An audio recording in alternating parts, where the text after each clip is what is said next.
This is JT, and in this video, I'm going to walk you through a dynamic warm-up. This is to be done prior to training sessions, and what it's doing is it's getting the musculature ready for the resistance or the load that you're going to apply to it. It's making sure you're not tight, that everything's warm and ready to go. We're gonna focus on the hips and the shoulders, hamstrings, and those are the areas in most adults that are the tightest and need the most work. Now, a dynamic stretch means we're moving into and out of the range of motion without holding at the end, which would then make it a static stretch. Static stretching does have a place in a routine, and ideally it's done at the end of your training session, or if you don't have time, you can do it later in the day, like in the evening before bed, or if you train later in the day, you can do it early on in the day, but you do not want to do static stretching within a 2-hour window of your training session. And the reason is some studies show that static stretching as a warm-up or too close to the workout can potentially reduce power output and also lead to increased risk of injury. However, when it's done after your training session or at a different time of the day, again, not within 2 hours of the training session, static stretching shown to increase range of motion and reduce injury risk. So dynamic warm-up, static cool down, or dynamic warm-up, static stretching later on in the day at some other point. After this video, I will film a static stretching routine that you can use. For this one, we're focusing on the dynamic warm-up. I'll demonstrate the movements. Let's get to it. My daughter keeps making fun of my worsening farmer's tan / tank top tan, whatever you want to call it. It's super bright and hot today, so we're gonna get some tan, a little vitamin D going on, even this mess out.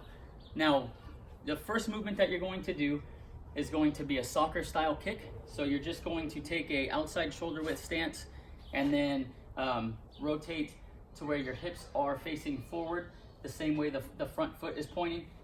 It's pretty simple. You're just going to keep the leg as straight as you can so that you get a good activation and stretch in the hamstring, and then you're going to kick with this leg up to the opposing hand. So it's pretty simple, taking a big step back after each one, and I would go 5 on each side is what I personally do. So 1, 2, 3, 4, and 5. And when you do this, you'll feel it in the hamstrings. You'll feel, most likely, if this is the first thing you're doing, you'll actually feel the adductors a little bit. So you got your soccer style high kicks.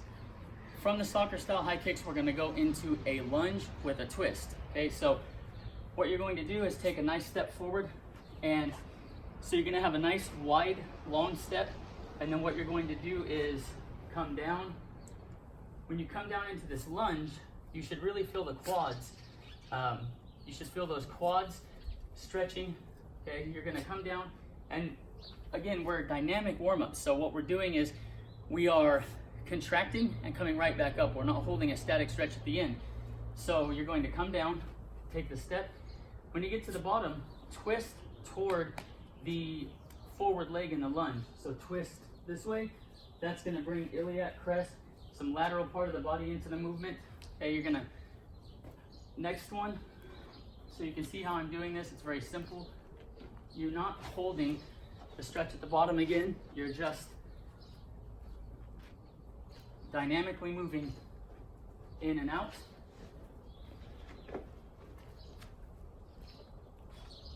So pretty simple. That's going to be the lunges. The next movement is going to be a triangle. Okay, now the triangle is a yoga movement, and it's very similar to the lunge in that you're going to take a large step forward, and the back leg's going to be out at 45 or 90, depending on your individual mobility. And then what you're going to do from here is you're going to lunge down forward. Okay, back leg stays straight though, you don't bend.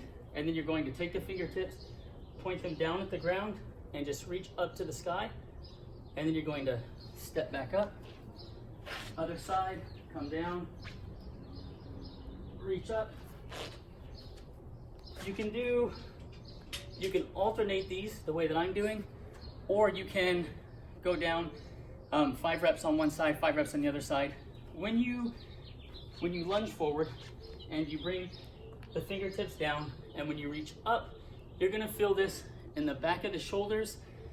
You're going to feel this start to bring in the musculature here into the chest, and down the lateral side of the body, the iliac crest, the musculature that attaches here. So after that, the next thing that we're going to do is going to be tabletops.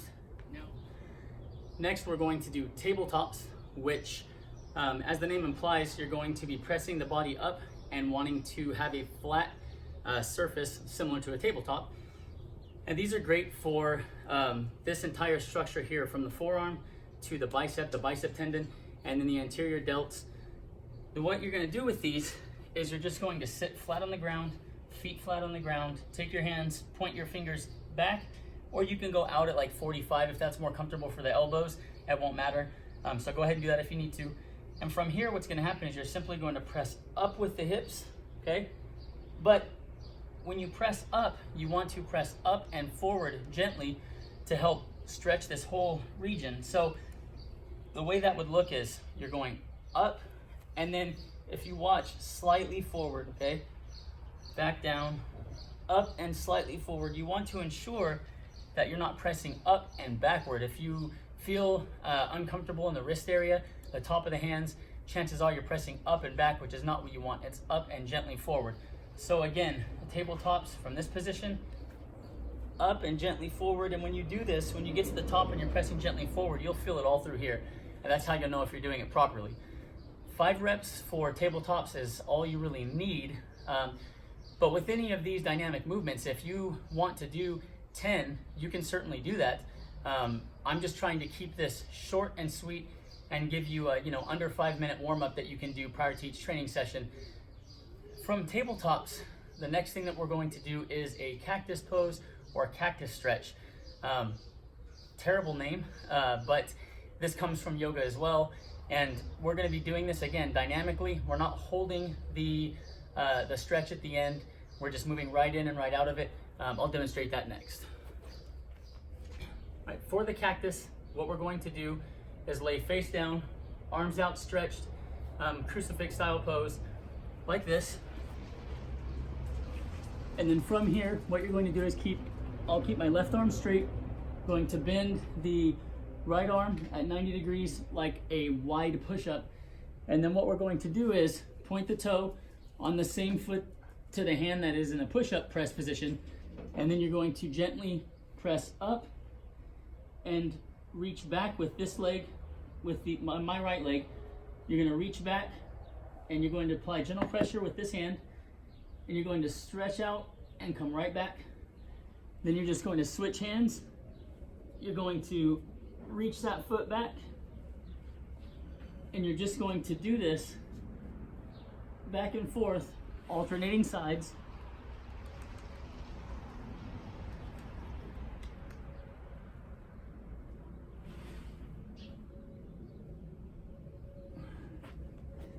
Fairly simple. That's another one that's going to address this structure of muscles all the way up the arm, bicep tendon, into the anterior shoulder, and then even up here into the pec. So the cactus stretch, after cactus, we've got one more, and what we're going to do are scapular shrugs. And this is going to move your scapula from retraction all the way back in the socket to protraction. So this is going to look a lot like a push-up, and at first it's probably going to feel a little awkward because when we do push-ups, we're bending at the elbow, but when we do scapular shrugs, we're not bending at the elbow.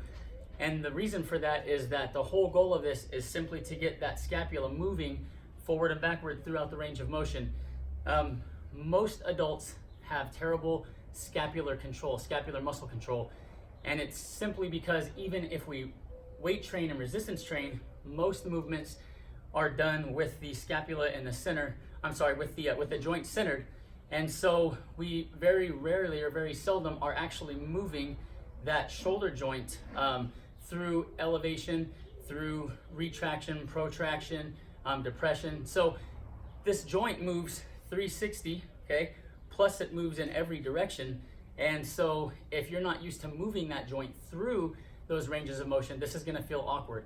So I mention that because when you first do it, if you're having a hard time not bending the elbows or anything like that, that's perfectly normal. As you practice this, you'll get better at it. Eventually your elbows won't move. So I'll demonstrate you're going to get in a hollow body push-up position, and then what you're going to do is come down with only scapular movement, and you're going to press all the way down to protraction here with only scapular movement, okay? So that's what reps are gonna look like.